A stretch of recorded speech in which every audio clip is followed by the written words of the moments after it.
So, pakain na tayo sa ating mga pigi, baboy. Dito sa aking sa landris ko na baboy, landris. Kasi may landris talaga ako dito mga pigi. May landris talaga ako na baboy dito. Ito, landris oh. Tatlo to, landris. Wait lang mga pigi ako. Papasok tayo mga pigi. Pasukin rin sila mga pigi. Ayan mga pigi, malusog yan talaga mga pigi, malusog. Sobrang lusog yan mga pigi, sobrang lusog yan. Yung alaga natin. Okay. Ito yung alaga natin mga pigi, yung landris. Landris yan eh. So yung tangkal ko mga pigi is yan, malinis yan. Naglilinis ako kagabi, tapos yung tae na, dalawa lang yung tae. Dalawa lang yung dumi mga pigi. Dalawa lang yung dumi. Tapos, para hindi magkatay-tay yung alaga natin mga pigi, kunti lang ipakain mga pigi, kunti lang. Huwag masyadong madami.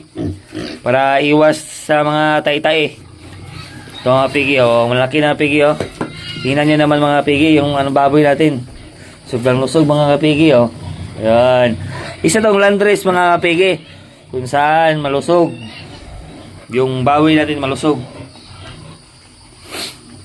So, sa pagpapakain ng mga pigi, wag masyadong madami, wag masyadong kunti, dapat sakto lang para iwas tay-tay, ng mga alaga natin dyan, mga farmers yan.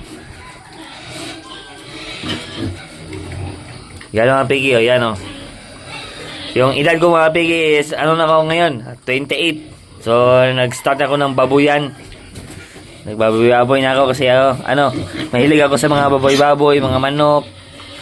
Pero dito sa babuyan talaga Migi, dapat kunti lang ipakain, huwag masyadong madami para hindi magtay-tayin yung baboy.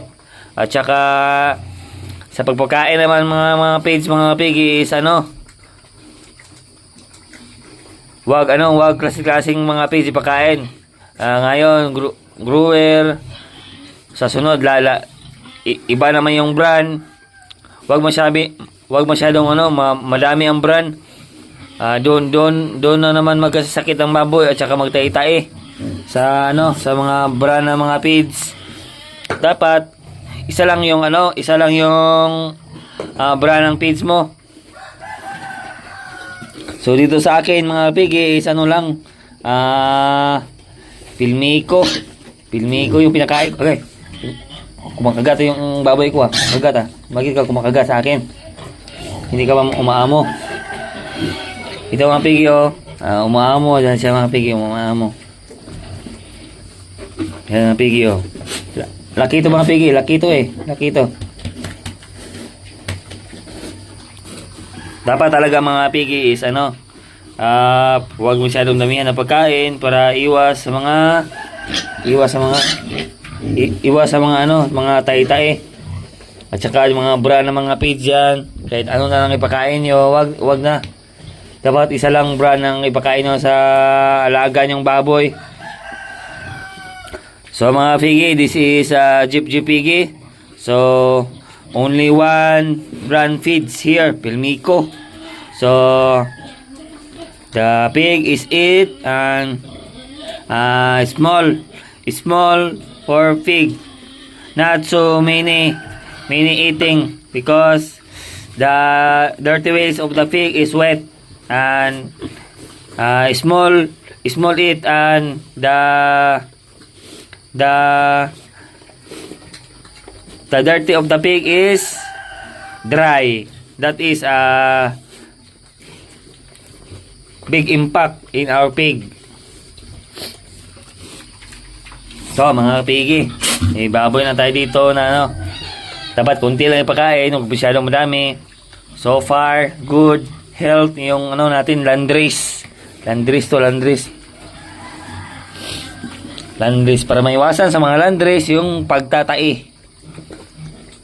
Yung iba mga pigi masyadong madami yung pagkain na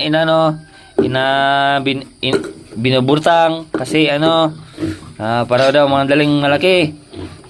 Dito sa atin bawal lang madaming pagkain kasi dyan magkakatay-tay yung baboy.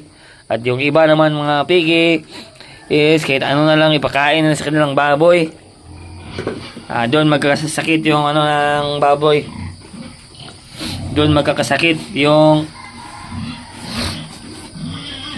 Doon magkakasakit yung ano mga baboy. Kasi kahit ano na lang ang pizza na pinapakain mga pigi. Kahit ano na lang.